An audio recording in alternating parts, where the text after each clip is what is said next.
is any form of unwellness of the mind. To make it simple, when I say the mind, I mean the brain. I found one definition quite useful, and I'm going to quickly read it out to us. It says mental health is an illness of the brain that causes disturbance in thinking, behavior, energy, or emotion that make it difficult to cope with ordinary demands of life.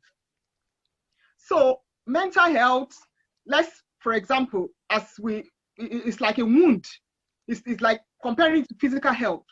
So it doesn't start in a day, it's accumulative in most cases. 90% of the cases is something that has, occur maybe in a, we might start with something as little as stress.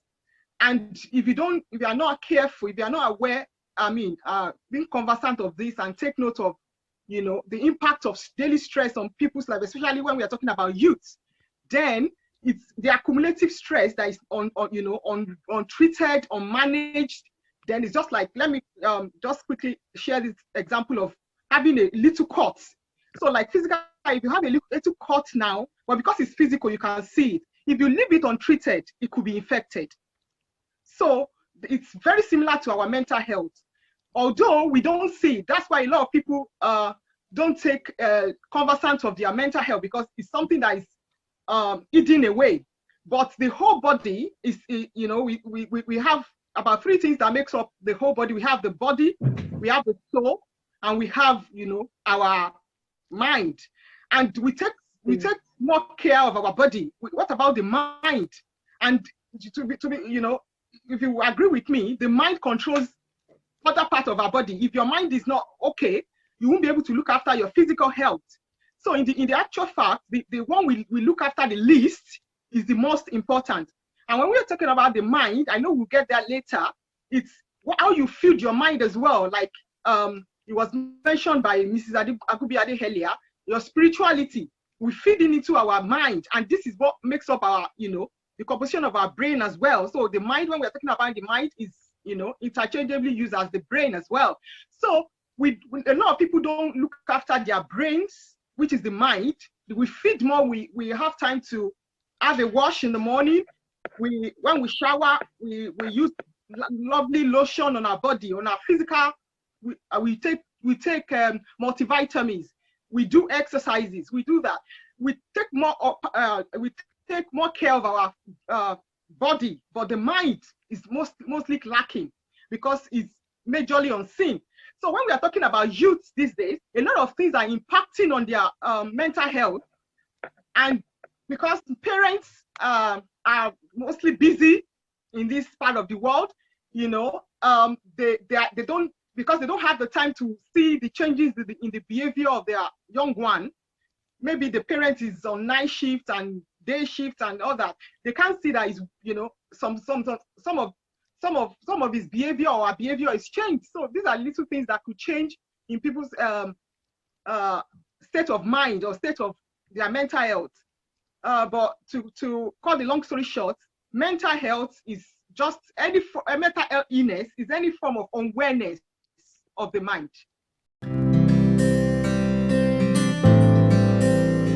Mental health is a state of the mind, but when it now becomes affected, I think that's when it becomes an illness. So everybody have a state of mind, a state of how they think, how they reason, how they cope with situations and things like that. So we talk about everybody having a mental health. But when it now deteriorates or it goes, in another shape or form, then it becomes an illness. And then when it becomes an illness, that's where the issue begins. And I think it becomes an illness when, students or when youth can't cope with stress or when they're anxious. We discussed something in this area a few months ago about the fact that, with the issue of COVID and everything that is going on around the world now, it has, having lockdown, people losing their jobs, people not knowing what is going to happen tomorrow and things like that. They have, it's either they have that state of anxiety where they feel, I don't know what is going to happen tomorrow. And they're anxious about what is going to happen tomorrow or what is going to happen in the future. Or they have a state of depression where they feel as if they can't catch up, and they feel depressed as if, oh, I've not been able to do all the things that I want to do. I need to do this, I need to do that, and so because I've not been able to do it, and they feel useless to themselves, and so therefore they feel depressed. So it can be a state of depression or a state of anxiety where they're anxious about what's going to happen next or what's going to happen in the future.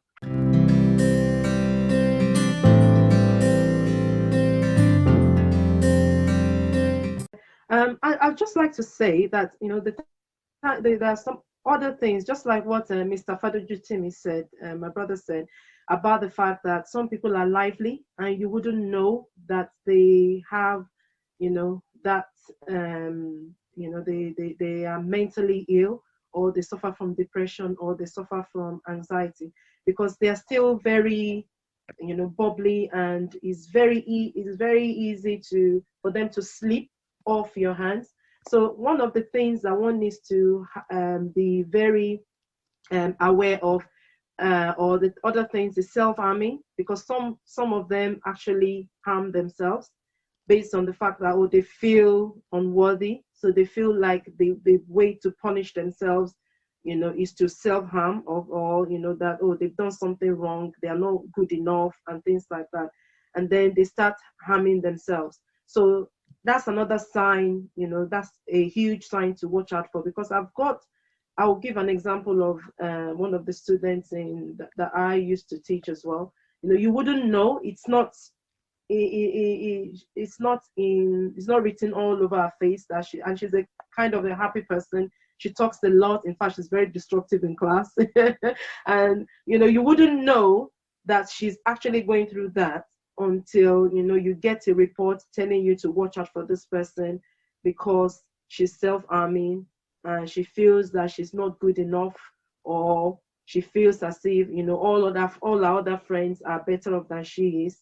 Or some of them, because of their body image, just like what my sister said, there's so many other things out there that the social media have painted for this youth to feel as if, okay, this is how you should be. If you're not like this, then you are not good enough.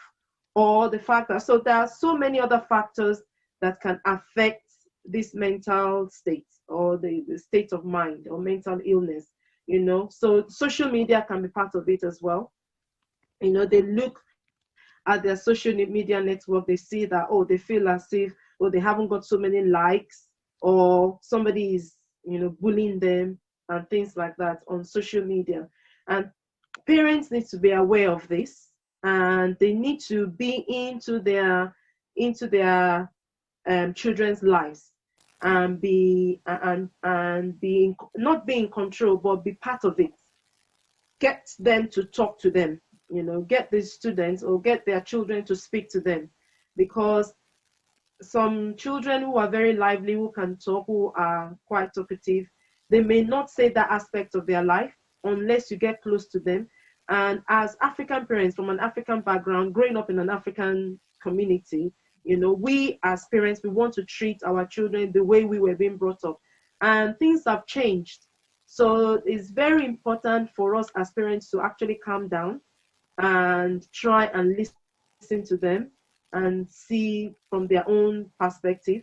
Because we feel, oh, I didn't experience that when I was growing up. What's wrong with you? Why are you experiencing this? So in our community, it's very, very important for us, because now it's so, I'm sure my sister will testify to this, because she's been in it for quite a number of time, because people from our community is becoming a common thing within our community, because we as parents, we don't listen as such. We feel we can bring our children up the way we've been brought up. But times have changed, and it's very important for us to be part of our children's lives, and listen to them. So not listening to them and feeling as if they're not worthy, they're not good enough, can create anxiety or create depression for these youths or for these teenagers.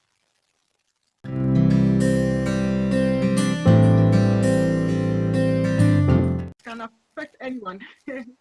You know, nobody is immune to mental illness. Like maybe from our background, it's like is it like a taboo, something that is not supposed to be spoken about, or there's still this very thick stigma around it. But in actual fact, you know, there's no 100%, and it's just the way we are able to manage our, you know, like my sister and brother has said, different level of stress and the way you can manage it and undo it. But because we can manage things differently, and apart from, you know, external factors, some of us are predisposed to having mental illness anyway. So that is there, but you can then lead a healthy life, healthy mental life. If you are watching, you might not know you are predisposed, but if any little thing then come and, you know, like trigger to it, then it can spring up. Because sometimes when people become psychotic or delusional or whatever in any nature, it could be because their dopamine level or serotonin level is affected.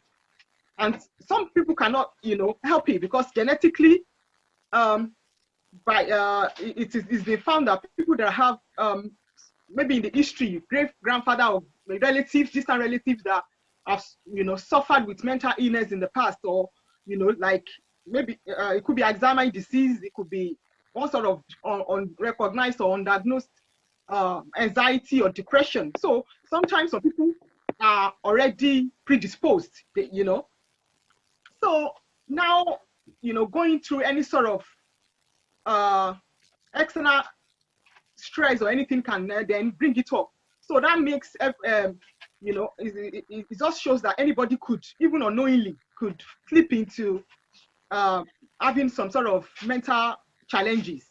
However, even without being genetically predisposed before, stress, daily stress, some people loss of job, bereavement, bullying, like it's been mentioned. So any other things that are happening around us can impact on our mental wellness. So that just shows that, you know, any form of trauma can lead to mental challenges in people. So anybody can be affected at any point in time.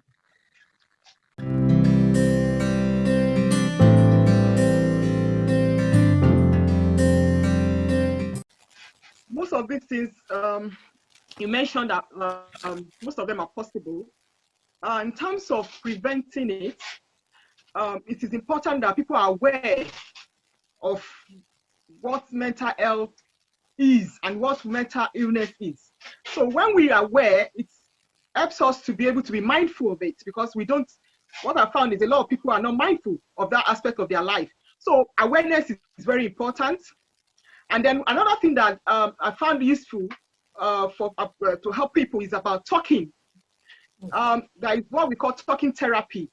So it's good to, when you feel stressed, it's always good to talk about it. Don't leave it till when it's accumulated, or don't bottle things up.